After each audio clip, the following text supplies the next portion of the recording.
karena aku Bella namanya papa itu berarti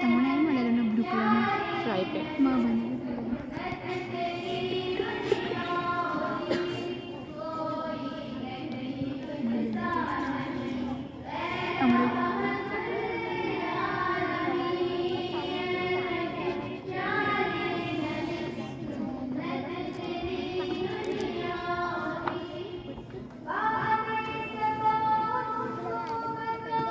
પછી આપણે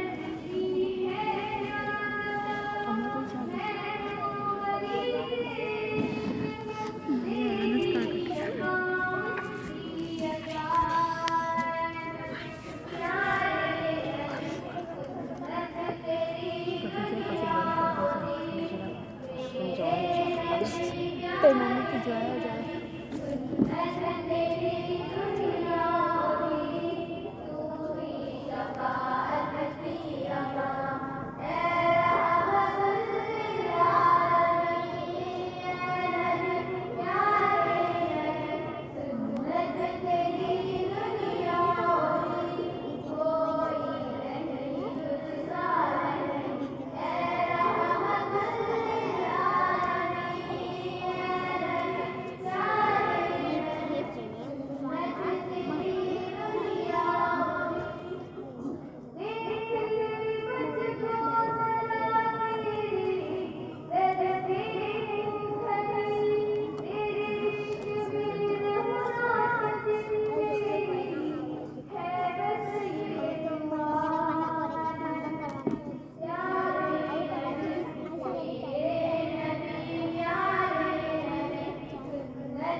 میرے آقا کے کردار کی باتیں کرتے ہیں، اپنے ہی نہیں جو نبیوں کے سردار کی باتیں کرتے ہیں،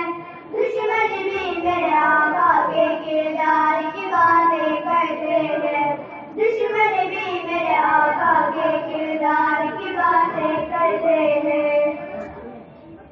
یہ شوق مجھے مجبور کرے میں ان کے نام پہ بک جاؤں، میں ان کے نام پہ بک جاؤں، جب لوگ کہیں بھی طیبہ کے بازار کی باتیں کرتے ہیں، دشمن بھی میرے آقا کے کردار کی باتیں کرتے ہیں، دشمن بھی میرے آقا کے کردار کی باتیں کرتے ہیں، اپنے ہی نہیں جو نبیوں کے سردار کی باتیں کرتے ہیں، دشمن بھی میرے آقا کے کردار کی باتیں کرتے ہیں، دشمن بھی میرے آقا کے کردار کی باتیں کرتے ہیں۔ ہر سمت جمال ہے آقا کا، جا کر تو دیکھو مدینے میں، جا کر تو دیکھو مدینے میں، طیبہ کے در و دیوار سبھی سرکار کی باتیں کرتے ہیں، دشمن بھی میرے آقا کے کردار کی باتیں کرتے ہیں، دشمن بھی میرے آقا کے کردار کی باتیں کرتے ہیں، اپنے ہی نہیں جو نبیوں کے سردار کی باتیں کرتے ہیں، دشمن بھی میرے آقا کے کردار کی باتیں کرتے ہیں، دشمن بھی میرے آقا کے کردار کی باتیں کرتے ہیں۔ ایک روز ہوگا جانا سرکار کی گلی میں، ہوگا وہی ٹھکانا سرکار کی گلی میں، دل میں نبی کی یادیں، لب پر نبی کی نعتیں، دل میں نبی کی یادیں، لب پر نبی کی نعتیں، جانا تو ایسے جانا، جانا تو ایسے جانا سرکار کی گلی میں، ایک روز ہوگا جانا سرکار کی گلی میں، ایک روز ہوگا جانا سرکار کی گلی میں، روزے کو دیکھنے کو آنکھیں ہی مختلف تھی، روزے کو دیکھنے کو آنکھیں ہی مختلف تھی، دل بھی ہوا روانہ، دل بھی ہوا روانہ سرکار کی گلی میں، ایک روز ہوگا جانا سرکار کی گلی میں، ایک روز ہوگا جانا سرکار کی گلی میں، آنکھوں کے سامنے آ جائے سب جلوے گنبد خضرا کے، سب جلوے گنبد خضرا کے، جب لوگ ان کے پیارے پیارے دربار کی باتیں کرتے ہیں، دشمن بھی میرے آقا کے کردار کی باتیں کرتے ہیں، دشمن بھی میرے آقا کے کردار کی باتیں کرتے ہیں، اپنے ہی نہیں جو نبیوں کے سردار کی باتیں کرتے ہیں، دشمن بھی میرے آقا کے کردار کی باتیں کرتے ہیں، دشمن بھی میرے آقا کے کردار کی باتیں کرتے ہیں۔ والشمس کہیں واللیل کہیں والفجر کہیں بے فرما کر، والفجر کہیں بے فرما کر،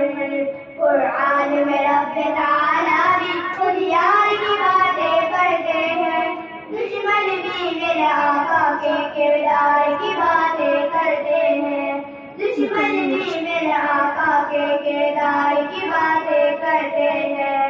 اپنے ہی نہیں جو نبیوں کے سردار کی باتیں کرتے ہیں، دشمن بھی میرے آقا کے کردار کی باتیں کرتے ہیں، دشمن بھی میرے آقا کے کردار کی باتیں کرتے ہیں۔ السلام علیکم ورحمۃ اللہ وبرکاتہ۔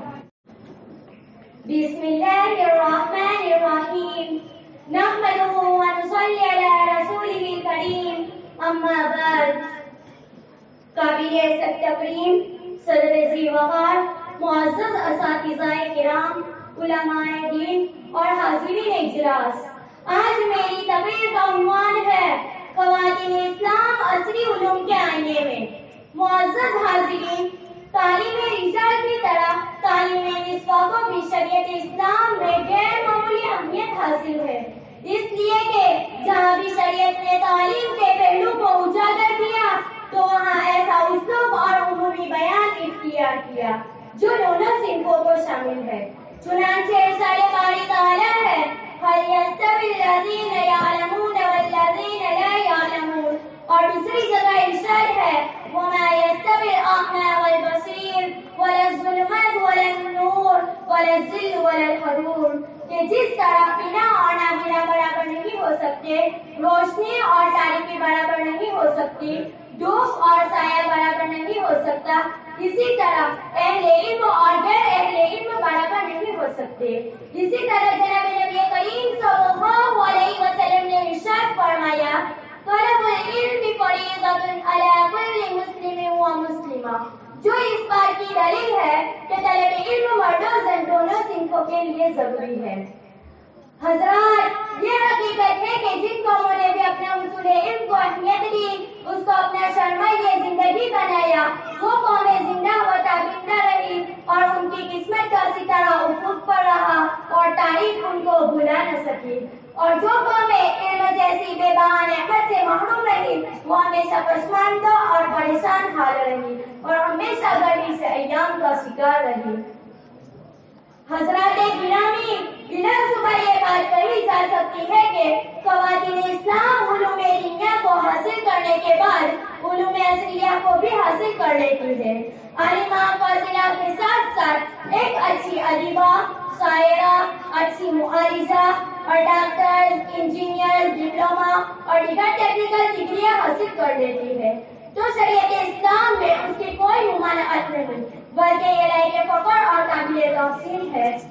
تو حالانکہ حاضرہ کی ضرورت تھی مگر ان کا ہرگز یہ مطلب نہیں کہ ان کو پوری آزادی مل گئی، وہ جس وقت جہاں چاہے مختلف اسکولوں، کالجوں اور یونیورسٹی کی سیر کریں۔ اس نازک اور پرفتن دور میں ایسے اسکولوں اور کالجوں میں داخل ہونے کی ہرگز اجازت نہیں دی جائے گی جہاں خالص مغربی تہذیب کی آگیائی رہی ہو اور اسلامی کلچر کا نام و نشان نہ ہو، جہاں اسلامی تہذیب و تمدن کی درجہ اڑائی جا رہی ہو، جہاں سیر و تفریح اور معاشی کے کاروبار ہو، جہاں نقب اور منکر کا مذہب اڑایا جا رہا ہو۔ سامعین، کچھ اپنوں کی طرف سے اور مکمل غیروں کی طرف سے ملی جلی ایک سازش ہے جس کے تحت اسلام کو بدنام کرنے کی کوشش کی جا رہی ہے، اس کی تہذیب و تمدن کو مغربی تہذیب و تمدن میں ضم کر کے اس کے روح کو بگاڑا جا رہا ہے۔ آزادی نسواں اور عصری علوم کے سبز باغات دکھا کر اپنے حوض کی آگ کو بجھانا چاہتے ہیں، اچھی ملازمت اور سرکاری نوکریوں کی لالچ دلا کر اس پاکیزہ صنف کو اپنی سیر و تفریح کا سامان بنانا چاہتے ہیں۔ برادران اسلام، ان اسکولوں اور کالجوں سے تعلیم یافتہ ہونے کے سبب ان ملحدوں، دہریوں اور خدا رسول کے باغیوں کے ناجائز طور و طریق اور بیہودہ رسم و رواج ہمارے معاشرے کا حصہ بن چکے۔ Birth day, anniversary, Valentine day اور ہیپی نیو ایئر جیسے خرافات ہمارے معاشرے میں عام ہے، جسے مسلمان بہت بے باکی سے فخر کے طور پر مناتا نظر آتا ہے۔ اسلام اور ایمان کی ہیبت و وقت ختم ہوتی چلی جا رہی ہے۔ ان اسکولوں اور کالجوں سے تعلیم یافتہ لوگوں میں اسلام کے بنیادی عقائد اور شرعی احکامات کے بارے میں شکوک و شبہات پیدا ہونے لگے اور ذہنی فکری انفراد بڑھنے لگا۔ نتیجہ بائجہ رسید کے پچھلے 3 سالوں میں تقریباً 50,000 سے زائد مسلم لڑکیاں اسلام جیسے قیمتی سرمایے سے ہاتھ دھو کر انفراد کی دہلیز پر جا چکی ہے۔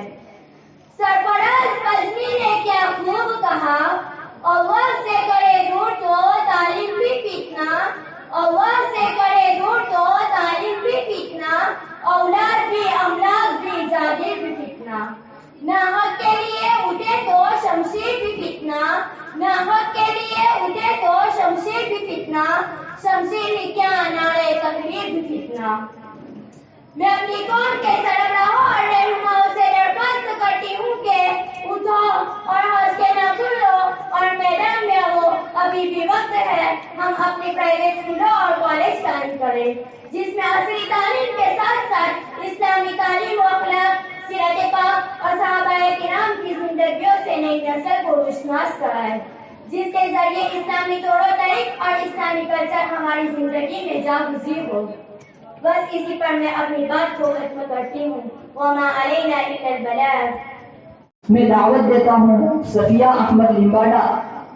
عالیہ زبیر شیخ اور عطیفہ عرفان پٹھان کو کہ وہ آئیں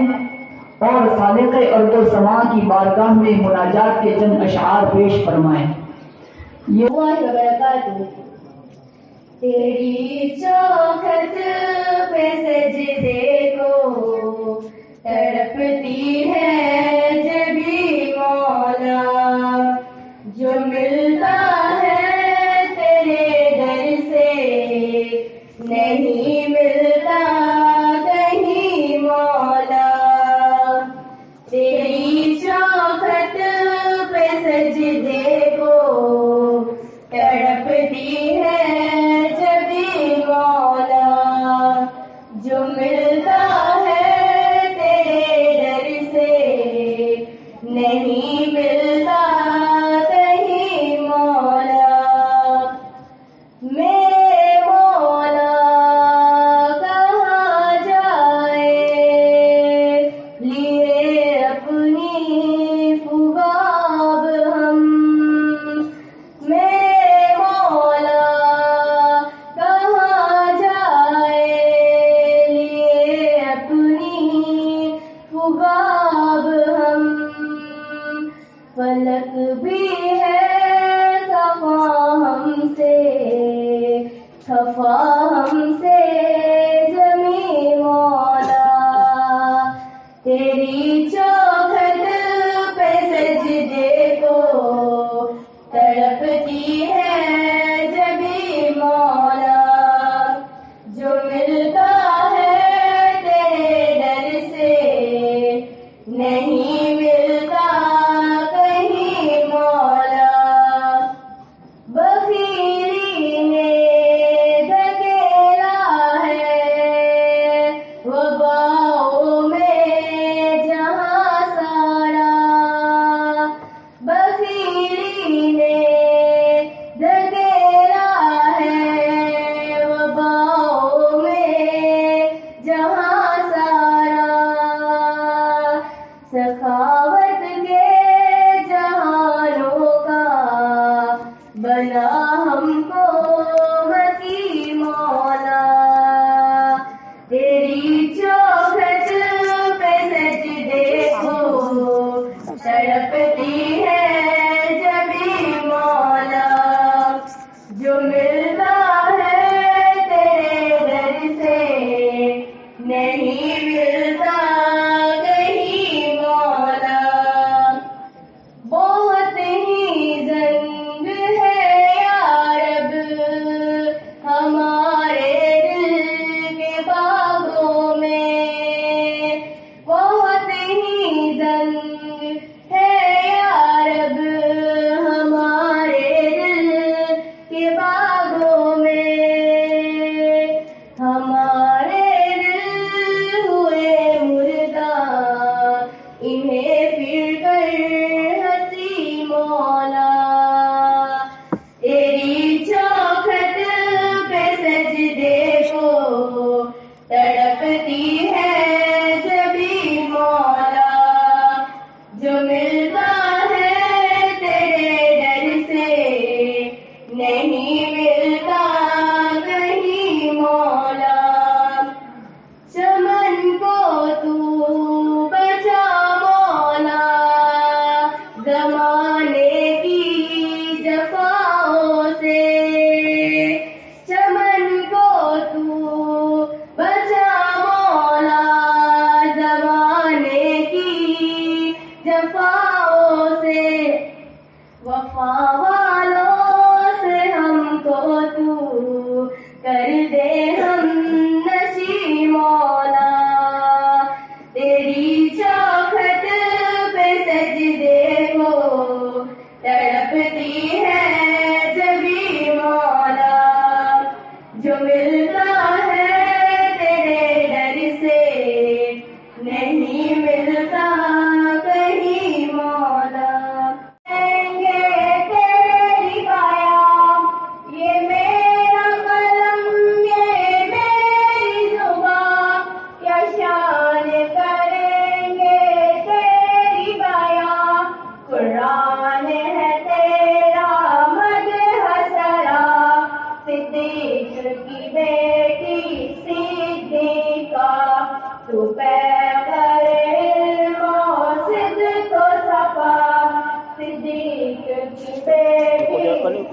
صدیقہ تو اہلیہ محبوب خدا صدیق کی بیٹی صدیقہ کیا کہنے ہیں تیری رفعت کے کیا کہنے ہیں تیری عظمت کے کیا کہنے ہیں تیری رفعت کے کیا کہنے ہیں تیری عظمت کے ماشاء اللہ صدیق کی بیٹی صدیقہ تو پیکر علم و صدق و صفا صدیق کی بیٹی صدیقہ تو اہلیہ محبوب خدا صدیق کی بیٹی صدیقہ ہم کیوں نہ کریں تیری عزت اولاد ہے تیری یہ امت ہم کیوں نہ کریں تیری عزت اولاد ہے تیری یہ امت ہم جانتے ہیں ماں کا اقبال صدیق کی بیٹی صدیقہ تو پیکر علم و صدق و صفا صدیق کی بیٹی صدیقہ تو اہلیہ محبوب خدا صدیق کی بیٹی صدیقہ یہ بات تو اہل حقیقت ہے یہ قدموں میں تیرے جنت ہے یہ بات تو اہل حقیقت ہے کہ قدموں میں تیرے جنت ہے جو تم سے ہٹا دو رقم گرا صدیق کی بیٹی صدیقہ تو پیکر علم و صدق و صفا صدیق کی بیٹی صدیقہ تو اہلیہ محبوب خدا صدیق کی بیٹی صدیقہ صدیق کے تیرے باپ اگر اللہ کے نبی تیرے شوہر صدیق کے تیرے باپ اگر اللہ کے نبی تیرے شوہر انعام ہوئے تجھ پہ کیا کیا صدیق کی بیٹی صدیقہ تو پیکر علم و صدق و صفا صدیق کی بیٹی صدیقہ تو اہلیہ محبوب خدا صدیق کی بیٹی صدیقہ تعریف تیری توصیف تیری عائشہ سے کب ہو سکتی ہے تعریف تیری توصیف تیری کلمہ سے کب ہو سکتی ہے تعریف تیری توصیف تیری مایا سے کب ہو سکتی ہے ہو نہیں سکتا تیرا دام صدیق کی بیٹی صدیقہ تو پیکر علم و صدق و صفا صدیق کی بیٹی صدیقہ تو اہلیہ محبوب خدا صدیق کی بیٹی صدیقہ رضی اللہ تعالی عنہا وعن جميع امهات المؤمنين والصحابه اجمعين. بسم الله الرحمن الرحيم نحمده ونصلي على رسوله الكريم اما بعد لائق تقریم جناب صدر محترم علماء کرام اور حاضرین جلسہ آنے والے ماہ مبارک کی ایک اہم ترین عبادت روزے کی اہمیت کے عنوان پر میں آپ حضرات کے سامنے کچھ لفظ مشاعرے کی جسارت کر رہی ہوں. دعا فرمائیے کہ اللہ تعالیٰ مجھے صحیح صحیح کہنے میں اور ہم سب کو اس پر عمل کرنے کی توفیق عطا فرمائے۔ سامعین کرام، اسلام ایک جامع اور مکمل شریعت ہے جس میں مختلف نوع کی عبادت ہے، جس میں سے ایک اہم عبادت روزہ ہے جو کہ شریعت اسلام کا تیسرا اور بنیادی رکن ہے، جس کی پابندی توحید و رسالت اور نماز کے بعد فرض کا درجہ رکھتی ہے، جس کا انکار کرنے والا کافر اور کسی معقول عذر بغیر چھوڑنے والا فاسق اور سخت گنہگار ہے، جس کی فرضیت روایت کے مطابق سن ہجری 2 میں نازل ہوئی۔ ارشاد باری تعالیٰ ہے، یا ایھا الذین آمنوا کتب علیکم الصیام کما کتب علی الذین من قبلکم لعلکم تتقون۔ اے ایمان والو، تم پر روزہ اس طرح فرض کیے گئے جس طرح سابقہ امتوں پر فرض کیے گئے تھے تاکہ تم پرہیزگار بن جاؤ۔ آیت کریمہ میں رب ذوالجلال نے روزوں کو امت محمدیہ پر فرض فرمایا، ساتھ ہی اس بات کو بھی ذکر فرمایا کہ یہ ایک ایسی جامع عبادت ہے جو کہ سابقہ امتوں پر بھی فرض کی گئی تھی تاکہ تم پرہیزگار بن جاؤ۔ آیت کریمہ میں رب ذوالجلال نے روزوں کو امت محمدیہ پر فرض فرمایا، ساتھ ہی اس بات کو بھی ذکر فرمایا کہ یہ ایک ایسی جامع عبادت ہے جو کہ سابقہ امتوں پر بھی فرض کی گئی تھی۔ چنانچہ حضرت مریم علیہ السلام نے جب اپنی قوم سے بولنا بند کر دیا تو فرمایا، انی نذرت للرحمن صوما، کہ میں نے آج اپنے رب سے نظر مانی ہے کہ میں کسی سے بات نہیں کروں گی۔ لیکن یاد رکھو، اسلام نے جس طرح نماز اور زکوٰۃ میں جامعیت اور مرکزیت پیدا کر کے انہیں دیگر ادیان اور مذاہب سے ممتاز کر دیا، اسی طرح روزے کو بھی دیگر مذاہب کے روزے کے مقابلے میں اختصاص اور امتیاز عطا کیا۔ چنانچہ اسی غرض سے صوم مفروض کو 1 مہینے کے لیے خاص کیا گیا، پھر مہینہ بھی وہ منتخب کیا گیا جس میں مالی کے ارض و سما کی جانب سے انسانوں کو حیات دستور یعنی قرآن مجید مرحمت فرمایا گیا۔ مزید یہ کہ وہ شب مبارک جسے خیر من الف شہر کا تمغہ عطا ہوا، اسی ماہ مبارک کو دائر فرما کر اسے دیگر مہینوں پر فوقیت عطا فرمائی گئی۔ پھر لسان نبوت صلی اللہ علیہ وسلم سے غلقت ابواب النار فتحت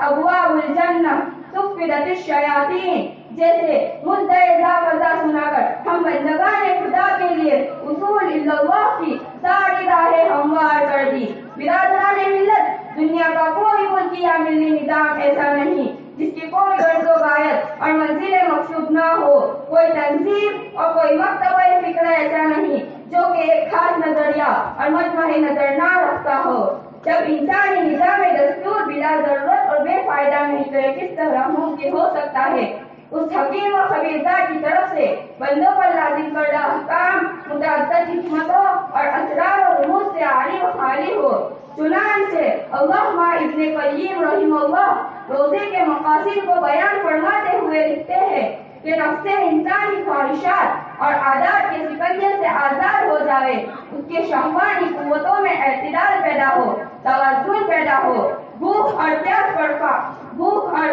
قابو پا کر نفسانی ہوس کی تہذیب میں تخفیف پیدا ہو اور حیات ابدی کے حصول کے لیے اپنے نفس کا تزکیہ کر لے۔ روزے کے ذریعے اللہ کی عطا کردہ نعمتوں کے قدر و منزلت کا عرفان پیدا ہو۔ عزیزان ملت، جن مقاصد حسنہ کی تہذیب کے لیے روزہ فرض کیا گیا تھا، سلف صالحین نے اس کے تمام آداب اور رعایت کے ساتھ اس کو پورے طور پر حاصل کیا، مگر افسوس ہمارے حال پر کہ روزہ اس لیے فرض کیا گیا تھا